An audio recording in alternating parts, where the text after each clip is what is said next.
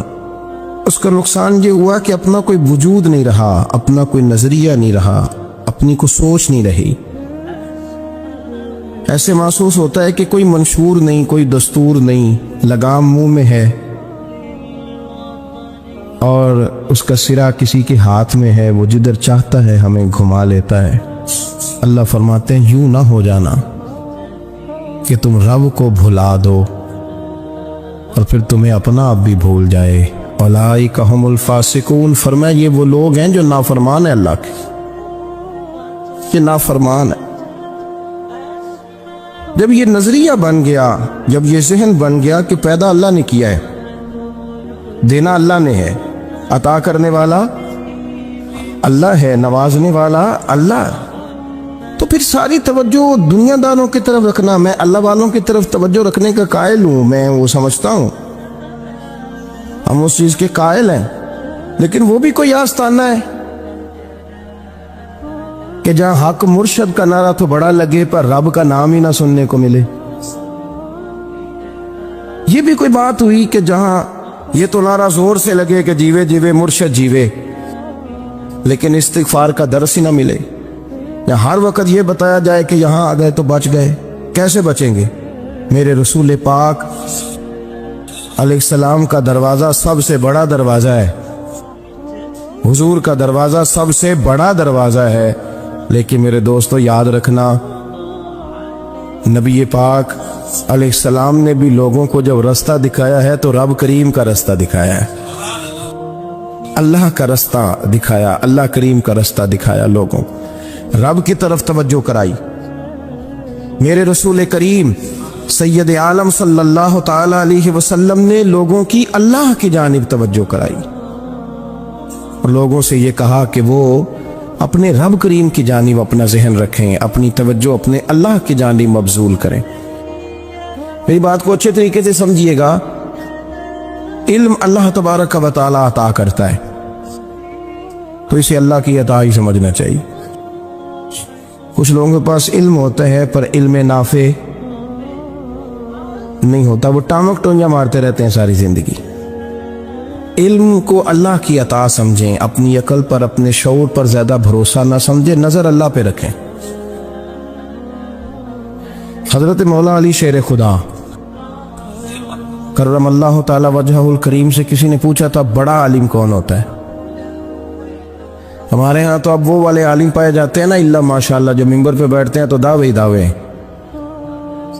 ممبر پہ بیٹھتے ہیں تو دعوے ہی دعوے. اس طرح کے عالم ہمارے ہاں پائے جاتے ہیں، وہ ہر بات میں دعویٰ کرتے ہیں، میں یہ کر دوں گا، میں وہ کر دوں گا. یہ مزاج علماء کا نہیں. حضرت علی المرتضیٰ سے کسی نے پوچھا بڑا عالم کون ہوتا ہے؟ فرمایا بڑا عالم وہ ہوتا ہے کہ جسے مسئلے کا پتہ نہ ہو تو وہ کہہ دے مجھے نہیں پتا، میں پتہ کر کے بتاؤں گا، غلط بات بیان نہ کرے. امام مالک سے کسی نے کوئی مسئلہ پوچھا تو آپ فرمانے لگے مجھے اس سوال کا جواب نہیں آتا. ہمارے بزرگ سمجھاتے کیا ہے؟ وہ کہنے لگا آپ اتنے بڑے امام ہیں تو اس سوال کا جواب نہیں آتا. فرمانے لگے اگر مجھے ہر سوال کا جواب آتا پھر تو میں خدا ہوتا. مجھے ہر سوال کا جواب نہیں آتا، مجھے تو اتنا آتا ہے جتنا میرے رب نے مجھے عطا کر دیا ہے. اپنی نظر اللہ پہ رکھیں، نکل آئیں اس معمے سے باہر کہ میں کوئی بلا ہوں، مجھے بڑا پتہ ہے، میرے پاس 6 ڈگریاں ہیں، مجھے 10 جگہ پہ تدریس کا شغف حاصل ہے. اس سے نکلیں باہر. قرآن مجید دیکھیے گا، اللہ تعالیٰ نے ارادہ قدرت فرمایا کہ میں حضرت آدم کو بناؤں گا، پھر بنانے کے بعد فرمایا فرشتوں سجدہ کرو آدم کو. سب نے سجدہ کیا الا ابلیس ابا واستکبر وکان من الکافرین. سب نے سجدہ کیا سوائے ابلیس کے، اس نے انکار بھی کیا، تکبر بھی کیا اور کافروں میں سے ہو گیا. تو یہ جب اللہ تعالیٰ نے سجدہ کرایا تو کیسے کرایا؟ اللہ تبارک و تعالیٰ نے نا حضرت آدم کو علم سکھایا خود. وعلم آدم الاسماء کلہا. خود اللہ فرماتے ہیں کہ میں نے جناب آدم علیہ السلام کو تمام اشیاء کے نام سکھائے، سب اشیاء کے نام سکھائے. تو وہ چیزیں پھر میں نے نا، اللہ فرماتے ہیں میں نے فرشتوں پہ پیش کی. میں نے کہا کہ بتاؤ ان کے نام کیا ہے. تو فرشتوں نے جو جواب دیا وہ سمجھنے والا ہے. اللہ نے چونکہ خود علم سکھایا تھا حضرت آدم کو، جناب آدم سکھایا تھا، لیکن فرشتوں کو نہیں سکھایا تھا. تو اللہ کریم نے فرمایا فرشتوں یہ بتاؤ ان چیزوں کے نام کیا ہیں. تو فرشتے کیا کہتے ہیں؟ فرشتے عرض کرتے ہیں قالوا سبحانک لا علم لنا. آپ کبھی یقین کریں اس چیز کی لذت لے تو مزہ آ جائے. کہا قالوا سبحانک، کہنے لگے تو پاک ہے.